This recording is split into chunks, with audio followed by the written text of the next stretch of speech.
Hi everyone, and welcome to another daily DIY. I'm Norma, and today we'll be pickling.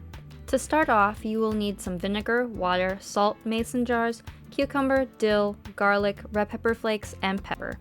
It doesn't matter what kind of vinegar you have, I just use white vinegar, but you can use apple cider vinegar. To start, boil 2 cups of water, 2 tablespoons of salt, and 1.5 cups of vinegar. Next, you want to prepare the mason jars by putting in some red pepper flakes, if you want, of course they're optional.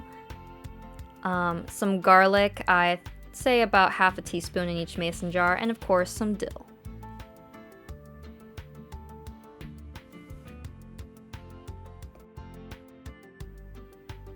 After preparing the mason jars, you want to slice up your cucumbers. Ta-da! And put them in the mason jars. Lastly, you want to put the boiling mixture into the mason jars. After you're done putting the water vinegar mixture into the jars, you're going to want to close them with the jar lids very tightly, and then you leave them in the refrigerator for 24 hours.